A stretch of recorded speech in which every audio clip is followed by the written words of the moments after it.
Mesdames et messieurs, bonjour, bienvenue dans ce nouvel épisode du Carton. Je suis ravi de vous retrouver aujourd'hui pour parler des Phoenix Suns. N'hésitez pas à nous laisser une petite note sur Apple Podcast et sur Spotify, ça nous aide énormément. Et puis pour m'accompagner aujourd'hui, les deux beaux gosses là qui sont juste devant vous, qui ont une voix suave et douce si vous les écoutez en podcast et pas sur YouTube.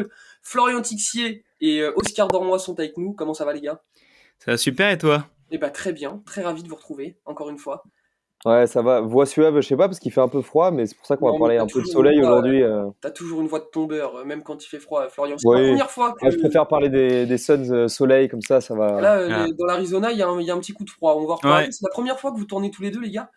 Grande Yes. première, donc vous avez intérêt d'être bon parce que sinon on ne vous reverra plus. Bon, allez, on attaque. Est-ce que c'est la fin de Petit coup de l'analyste? Je ne pression. sais pas. Allez, petit coup de pression tout de suite d'entrée. Bon, les gars, Florian, je vais commencer avec toi. On attaque tout de suite. Donc là, les Suns, je l'ai dit, il y a un petit coup de froid à Phoenix. 4-6, c'est le bilan sur les 10 derniers matchs des Suns. 5 défaites de suite. Question très simple, qu'est-ce qui se passe à Phoenix? Le plus gros problème en ce moment, c'est les 5 défaites de suite. Ils sont bientôt hors top 4 pour une équipe qui était top 1 la semaine dernière. C'est assez dingue. Ce qu'il faut comprendre, ouais, ils sont à un match et demi des Kings. Donc, en fait, il suffit que les Kings gagnent un match et que les Suns en perdent un pour qu'ils sortent du top 4. Mm. Si on avait annoncé des Suns hors top 4 en début d'année, c'était assez fou. Ils sont dans une torpeur qui est assez dingue et qui est pas rassurante non plus pour la suite. Le premier truc que j'ai envie de mettre en avant, c'est Devin Booker, le baromètre Devin Booker. C'est-à-dire que quand Devin Booker marche, quand Devin Booker est fabuleux, comme c'est 44 contre Sacramento, 51 contre Chicago, il en a même mis 41 contre Houston dans une défaite, mais si Devin Booker a une baisse de forme et si Devin Booker n'est pas étincelant en attaque, ça ne marche pas. Comme on a pu le voir sur ces derniers matchs, ça perd contre Dallas, ça perd contre Boston, ça perd contre la Nouvelle-Orléans, avec des petits matchs à 11 points, 17 points, 14 points de Booker, plus sa blessure qui n'arrange rien. On va y revenir, mais les autres joueurs de l'effectif sont pas non plus excellents en ce moment.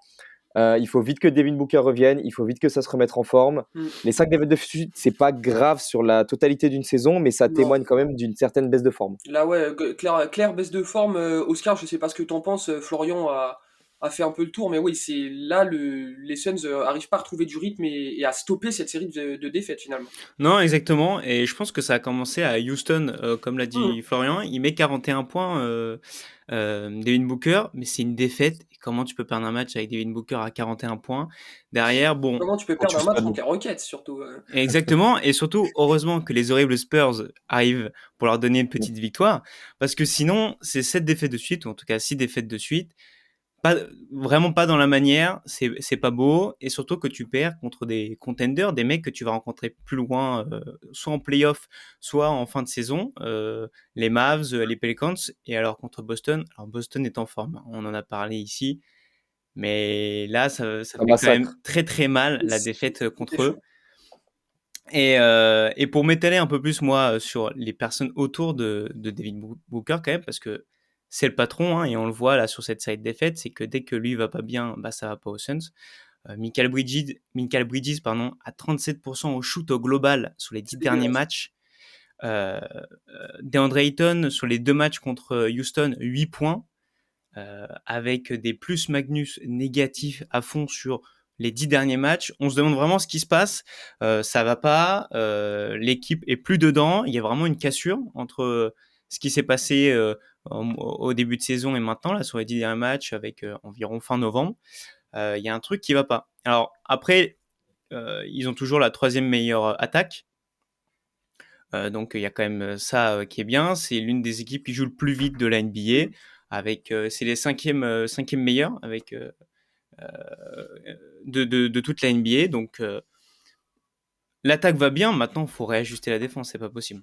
Ouais, on va en reparler un petit peu de tout ça. Bon, en tout cas, ce qui est important de noter, c'est que quand même le palmarès des Rockets cette année, on a le mérite d'avoir éteint les Suns. On les a éteints, donc faut rendre à César ce qui est à César. Les Rockets sont géniaux. Il n'y a pas d'autre mot. Florian, je reviens vers toi. On a parlé un peu de Booker, un peu de Bridges et tout ça. On va y revenir sur Bridges. Il y a surtout Chris Paul. Chris Paul qui est un petit peu méconnaissable cette année. Que 14 matchs joués pour le meneur, des stats en baisse et surtout des pourcentages qui sont très mauvais. On n'a pas l'impression d'avoir Chris Paul, tout simplement. En fait, les 2 points qu'il faut comprendre avec Chris Paul aujourd'hui et qui expliquent ça, enfin, que moi, je me permets d'expliquer sur sa récente mauvaise passe, en dehors de ses blessures, parce que oui, Chris Paul Ouais. était blessé en début de saison et ça se voit. L'âge. Là, Oui. ça se voit. Chris Paul est moins bon qu'avant. On n'aura plus le Chris Paul d'avant. Hmm. Ses appuis sont moins rapides, ses décollages sont moins criants. Il passe plus l'épaule, c'est-à-dire qu'il ne fait plus aucune différence balle en main. Ses mid-range, qui étaient un peu sa marque de fabrique, sont tous contestés. Pourtant, il a des poseurs d'écran avec DeAndre Ayton qui, cette année, a énormément progressé sur sa pose d'écran. Il roule très bien et pourtant, Chris Paul ne fait plus de décalage, ne fait plus d'espace, ne crée plus rien. Alors oui, ça reste un maître à jouer et un maître à passer extraordinaire, sauf qu'à partir du moment où tu ne passes pas ton premier joueur, bah, mine de rien, c'est beaucoup plus compliqué. Et la chose qui me gêne un peu plus, c'est sa réaction sur le terrain par rapport, je ne parle pas dans l'attitude, mais je parle dans le niveau de jeu, Mhm. par rapport à la prise de pouvoir de Booker. C'est-à-dire que l'an dernier, on discutait beaucoup d'un MVP. Est-ce que qui était le vrai MVP entre Booker et Chris Paul? L'an dernier, on pouvait en discuter. Cette année, on n'en discute pas. Aujourd'hui, tu te retrouves avec un pick and roll, la base dans le jeu NBA et la base du jeu des Suns, qui est un pick and roll beaucoup plus efficace entre D-Book et DeAndre Ayton qu'avec Chris Paul. C'est quand même assez fou de se dire que ton système principal, c'est pas Chris Paul qui joue le pick and roll. Ça l'a été ces 15 dernières années, mais ça ne l'est plus. Sauf que Chris Paul, c'est pas Steph Curry en jeu off-ball. Ah Je bah, pensais, je pensais pas dire ça un jour, mais le jeu de Chris Paul ne vieillit pas bien du tout. C'est-à-dire qu'il est incapable aujourd'hui de jouer sans le ballon et il est moins fort que Devin Booker et peut-être même que Cameron Payne avec le ballon dans les mains récemment, ouais, Chris Paul, c'est 10 points par match, 42% à 2 points, pas 42% au total, 42% à 2 points seulement, qui était sa marque de fabrique avec le mid-range. Donc Chris Paul n'y arrive plus. Il doit se réadapter à son nouveau rôle, il doit se remettre dedans, laisser passer ses blessures et retrouver une attitude positive sur le terrain parce que les Suns sont meilleurs avec Cameron Payne. bah, ouais, Oscar, toi, je sais pas ce que tu penses un peu de Chris Paul finalement. C'est vrai qu'on sent qu'on a un petit peu perdu le Chris Paul qu'on avait avant, parce qu'au final, Chris Paul, il est âgé, mais même l'année dernière, l'année où ils font finale et tout ça, enfin, Chris Paul est resplendissant, quoi. Il y a pas d'autre mot. On a eu Oui, oui, l'impression clairement. que l'âge n'avait aucun effet sur lui. Exactement. Il y a eu, comme l'a dit Florian, il y avait un peu un doute, un moment de se dire, bah, c'est l'équipe de qui? C'est surtout un collectif. C'est Devin Booker et Chris Paul sur le même socle. Et là, Devin Booker, lui, a pris un step, mais Chris Paul, lui, il est descendu de 40 étages. C'est clairement pas ce qu'on attendait. Et même là, avec la perte de Devin Booker, Chris Paul n'est pas du coup son lieutenant parce que il répond pas, il est pas là.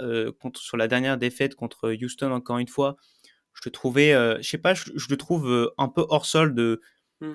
de pas être avec l'équipe. Il a un truc que je sais pas, Moi, je je suis le d'accord. sens pas dans ce truc-là.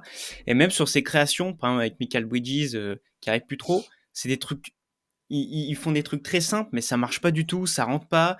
Même lui, pour aller chercher ses 2 points, il tire en cloche, mais il tire à 40 mètres pour espérer que pouvoir toucher l'arceau et que ça rentre et qu'il y a un peu d'efficacité là-dedans. Alors oui, il est blessé, il va falloir aussi du temps, parce qu'on l'a dit, il est âgé, il faut du temps pour revenir de ces trucs-là. Tout le monde ne revient pas comme ça.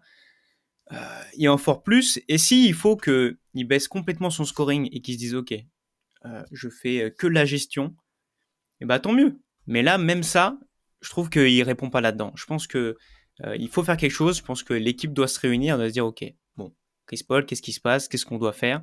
Est-ce que Cameron Payne il passe devant toi? Parce que surtout qu'avec Cameron Payne, ça marchait bien avec Devin Booker. Ah, Cameron Les Payne, deux c'est un sacré ça avait détective bien offensif. fonctionné. Donc là, de se dire bon bah Chris Paul, qu'est-ce qu'on fait de toi? C'est quoi la suite?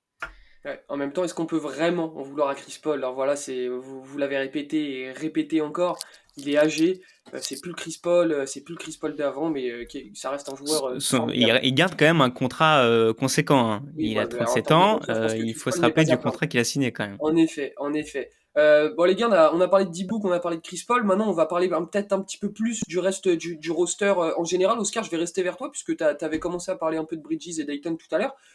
Je sais pas toi, je veux ton avis. On sent qu'il y a clairement depuis bah là cette série de défaites, il y a des faiblesses dans le jeu. Tu l'as dit, ça rentre plus. Même les choses simples, on dirait que ça marche plus.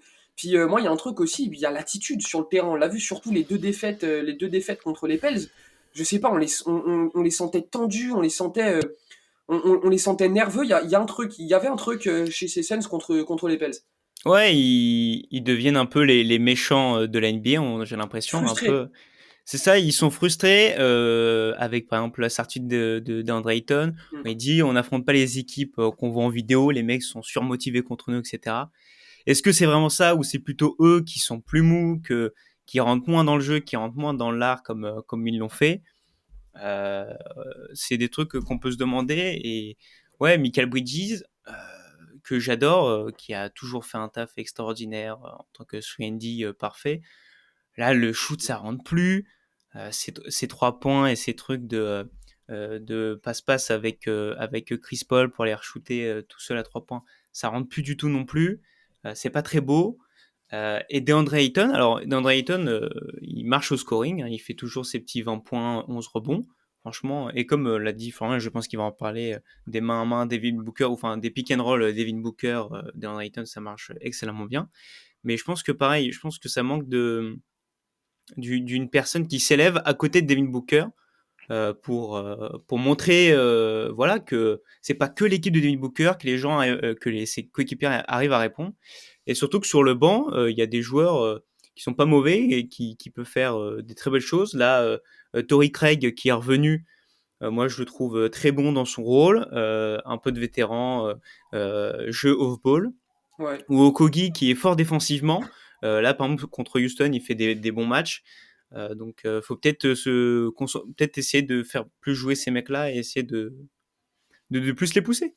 Toi, mon Flo, ton avis sur l'effectif au global de ces Suns là, on a parlé un peu de frustration, on a parlé du supporting cast autour de D-Book qui tourne pas très bien en ce moment. Qu'est-ce que tu penses de tout ça, toi? Bah, pour rester sur le basket pur, parce que oui, là, il y a un problème dans le groupe. Ils sont frustrés, l'attitude n'est pas top, le leadership est pas incroyable. Pour rester dans le basket pur, ce qui se passe, c'est que pour moi, il y a un manque de shot making et de création offensive pure qui est assez criant. C'est-à-dire que seulement Booker était capable de créer. Booker se blesse. Chris Paul est le seul à pouvoir le faire, sauf qu'il est moins bon. Michael Bridges, c'est vrai qu'Oscar t'a pas mal tapé dessus. Il joue les pompiers de service. Moi, je trouve qu'il le fait plutôt bien. Mais en fait, il a une charge offensive qui est beaucoup trop forte pour lui. Ah oui. On s'est demandé jusqu'où pouvait aller le jeu offensif de Michael Bridges. On a la réponse. Michael Bridges n'est pas une première option, n'est pas une seconde option. C'est pas le cas. Le truc qui me dérange un peu plus, c'est qu'il défend moins bien qu'avant parce qu'il a une charge offensive qui est plus importante. Il a un defensive win share de 1. C'est le plus bas de sa carrière. L'an dernier, il était à plus de 3, plus de 4. Il était dans les candidats au defensive player. Ah oui, c'est énorme. Parce qu'il a la charge offensive d'un franchise player. Et ce n'est pas du tout Michael Bridges. On lui en demande trop. DeAndre Ayton est monstrueux, je trouve. Il fait une superbe saison. Sa défense est en pleine progression. Il a été joueur de la semaine. À 24 ans, il arrive enfin sur un joueur qui a maturité. Ouais, sur pick and roll, il est injouable. Il est injouable, il court dans l'axe. C'est le prototype parfait de ce que peut être un pivot aujourd'hui. Il arrive vraiment à maturité. Mais il y a trop de faiblesses à tous les postes. Il y a un problème d'attitude, il y a trop de faiblesses à tous les postes. Shamet ne doit pas avoir le terrain. Cameron Payne et Torrey Craig sont des super joueurs, mais c'est pas des titulaires NBA d'une équipe qui veut aller loin aujourd'hui. Biombo, il peut pas jouer 20 minutes, c'est pas possible. Darius Saric, il est sympa de revenir, mais c'est pas le Saric de l'Anadolu. Donc il y a des grosses faiblesses, et je pense que pour conclure, il va y revenir. Pour remonter la pente, il va falloir faire péter ce groupe et faire quelque chose d'autre parce que ils sont frustrés, ça se voit sur le terrain. L'effectif est bon, l'effectif est solide pour jouer le titre, mais l'effectif ne peut pas taper les plus grosses cylindrées comme on l'a vu ces dernières semaines. Ouais, toi, Oscar, allez, le mot de la fin, Flo vient de le dire. Est-ce que tu vois les Suns remonter la pente ou tu sens quand même que la suite de la saison va être un petit peu compliquée? Moi, je pense qu'ils peuvent facilement revenir. Là, on les a. Moi, en tout cas, je les ai beaucoup descendus parce que j'étais un peu déçu de ce que j'avais vu par rapport au dernier match. Après, pour reprendre du contexte, pardon, faut pas oublier que Jake Crowder n'a pas joué un match. C'est-à-dire qu'ils ont quand même normalement un titulaire qui n'a pas joué un seul match NBA parce qu'il a dit que de toute façon, il allait pas rejouer avec les Suns. Donc, déjà, il y a un mec qui est normalement censé partir et qui doit normalement recevoir un autre titulaire, ou en tout cas une personne de son niveau au moins, équivalent.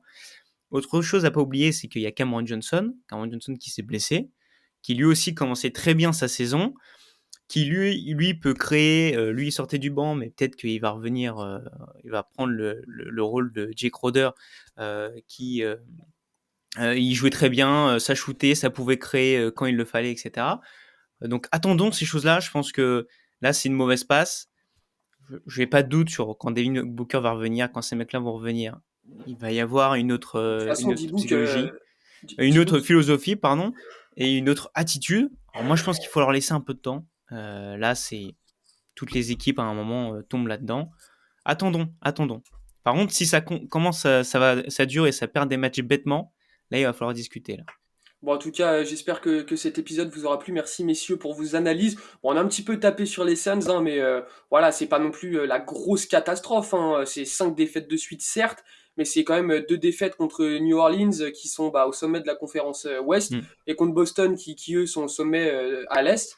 Donc voilà, c'est pas non plus encore catastrophique. Faudra faire attention quand même à pas trop les enchaîner, ces défaites, parce que voilà, Chris Paul vieillit. On sent que quand même, plus ça va aller, plus la fenêtre de tir. Pour Va un se titre rétrécir. va se refermer. Voilà, c'est un peu l'épée qui est au-dessus de la tête de Phoenix.